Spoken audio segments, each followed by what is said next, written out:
ආයුබෝවන් හැමෝටම ගෝල්ඩිස් life hacks වෙත සාදරයෙන් පිළිගන්නවා. හදිසියෙම ඔයාලට රුපියල් 50,000ක් ලක්ෂයක් වගේ ඕන වුණොත් මොකද කරන්නේ? එච්චර ඕනේ නැහැ රුපියල් 20,000ක් හදිසියක් ආව කියන්නකෝ. එතකොට ගන්න අතේ සල්ලි තියෙනවද? මම මේ ප්‍රශ්නේ අහන්නේ ෆයිනෑන්සියල් එක්ස්පර්ට් කෙනෙක් විදිහට නෙවෙයි. ඇත්තටම මට වෙච්ච දෙයක් නිසා. මගේ අම්මා හදිසියෙ අසනීප වුණා. ඉතින් අම්මා ඉන්නේ කුරුණෑගලනේ. මට මාතර ඉඳන් අම්මව ගන්න කුරුණෑගල යන්න ඕනේ.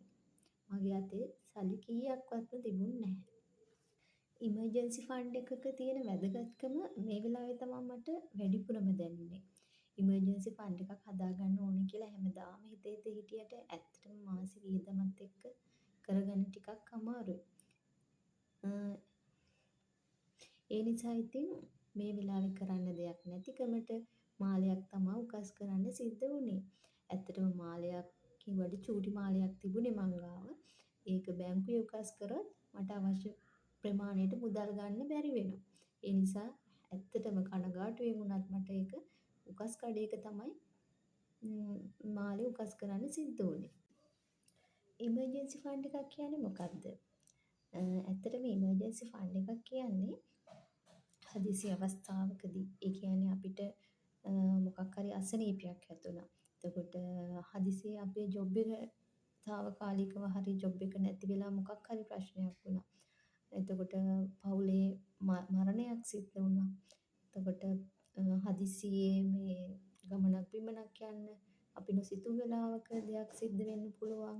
පවුලේ වෙඩින් එකක් තියෙන්න පුළුවන්. ඒ වෙලාවක අපේ මාසික බජට් එකෙන් අපිට ඒ වියදම් කවර් කරගන්න බැරි වෙනවා. ඒ වගේ වෙලාවක ගන්න අපි වෙනම ෆන්ඩ් එකක් හදලා තියාගන්න ඕන. ඒකට තමයි අපි ඉමර්ජන්සි ෆන්ඩ් එකක් කියලා කියන්නේ.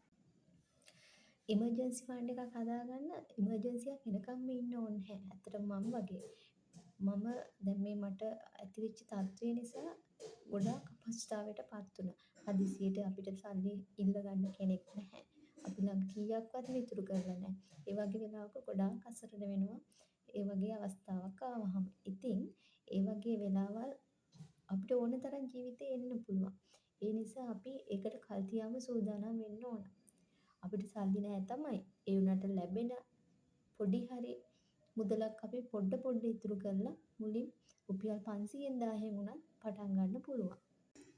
ඉතින් දැන් මම ඒකට ප්ලෑන් එකක් හදලා තියෙන්නේ. ඔක්තෝබර් මාසේ මගේ මහත්තයාට සීට්ටුවක් හම්බ වෙනවා රුපියල් ලක්ෂයක්. ඇත්තටම මට මේ ලක්ෂෙම ෆන්ඩ් එකක් විදිහට වෙන් කරන්න විදිහක් නැහැ. මොකද මම ඒකෙන් තව දේවල් කරන්න හිතාගෙන ඉන්නවනේ. ඒ නිසා මේ ලක්ෂික මුදලින් මම රුපියල් 40,000ක් වගේ වෙනම ෆන්ඩ් එකක් විදිහට අයින් කරන්න තමයි හිතාගෙන ඉන්නේ. අපිට මුලින්ම ලොකු ගාණක් එකතු කරන්න ඕනේ නැහැ. අපි පොඩ එකතු කරලා මගේ ටාගට් එක තමයි ලක්ෂයක් හදාගන්න එක. ඇත්තටම අපේ මාසික ආදායම වගේ 3 ගුණයක ෆන්ඩ් එකක් හදලා තියාගන්න තියෙනවා නම් අපිට ඒ හොඳටම ඇති. මොකද අපිට හැමදාම ඉමර්ජන්සි එක නැහැනේ. නිසා අර ඉමර්ජන්සි එකක් වෙලා අපි ඒකේ සල්ලි ගත්තොත් ආපහු අරක පොඩ පුරවන්න ඕනේ. ඉතින් ඔයගොල්ලන්ටත් ඉමර්ජන්සි ෆන්ඩ් එකක් තියෙනවද? නැත්තම් අදම පටන් ගන්න. මේ මාසෙම පඩිය හම්බුනහම පටන් ගන්න. රුපියල් 1000කින් හරි පටන් ගන්න. ඒ විදිහට අපි මේ ඉමර්ජන්සි ෆන්ඩ් එකක් හදලා තියාගත්තාම අර මට වගේ අවස්ථාවල් ආවහම අසරණ වෙන්න සිද්ධ වෙන්නේ නැහැ ඇත්තටම. ඉතින් දැන් මේ මාලයක් උකස් කරලා ගිනි පොලියට පොලි සල්ලි ගෙව දැන් මම ලොකු ප්‍රශ්නයකට මුහුණ දීලා තියෙන අර ඒකාකාරීව කරගෙන ගියපු මගේ මාසික ආදායම් වියදම් ටික බැලන්ස් කරගන්න බැරි වෙනවා මේ අමතර වියදමක් ආපු නිසා. ඇත්තටම ඉමර්ජන්සි ෆන්ඩ් එකක් තිබුණා නම් මේ වගේ ප්‍රශ්නයකට මුහුණ දෙන්න සිද්ධ වෙන්නේ නැහැ. ඒ නිසා ඉමර්ජන්සි ෆන්ඩ් එකක් නැත්තම් ඔබ අදම පටන් ගන්න. පුංචි රුපියල් 500කින් හරි පටන් ගන්න. ඊට පස්සේ පොඩ එකතු කරලා අපි ඒ ෆන්ඩ් එක වැඩි කරගමු. ඉතින් ගෝල්ඩීස් ලයිෆ් හැක්ස් වෙතින් අද ඒක තමයි මට ඔයගලත් එක්ක බෙදා ගන්න ඕන උනේ. මගේම අත්දැකීමක් විදිහට මේ මම ඉගෙන ගත්ත දෙයක් තමයි ඉමර්ජන්සි ෆන්ඩ් එකක් කියන එක අපේ ජීවිතයට දුප්පත් පොහොසත් හැමෝටම අත්‍යවශ්‍යම දෙයක්.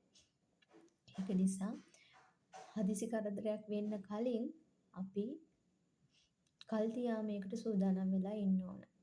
ඒ නිසා ඉමර්ජන්සි ෆන්ඩ් එකක් කියන එක අත්‍යවශ්‍යම දෙයක් අපේ ජීවිතේට. ඉමර්ජන්සි ෆන්ඩ් එකක් තිබුණා නම් අපේ අම්මා අසනීප වෙච්ච වෙලාවේ මට මාළිය උකස් කරන්න සිද්ධ වෙන්නේ නැහැ. ඇත්තටම අත්දැකීමෙන් ඉගෙන ගත්ත දෙයක් තමයි ඉමර්ජන්සි ෆන්ඩ් එකක් කියන්නේ අපි දෙයක් සිද්ධ වෙන්න කලින් අපේ ආරක්ෂාවට අපේ ළඟ තියෙන්න ඕන දෙයක්. ඉතින් ඉමර්ජන්සි ෆන්ඩ් එකක් ඔයාටත් නැද්ද? එහෙනම් අදම පටන් ගන්න. පුංචි මුදලකින් පටන් අරගෙන අපි ඒක වැඩි කරගමු. ඉතින් මේක තමයි මට අද ඔයාලත් එක්ක කතා කරන්න ඕන උනේ. ඉමර්ජන්සි ෆන්ඩ් එකක් තියෙනවද? ඔබ ඒ සඳහා මොකද්ද කරන්න හිතාගෙන ඉන්නේ කියලා පහලින් කමෙන්ට් එකක් දාගෙන යන්න. ගොඩක්ම ස්තුතියි.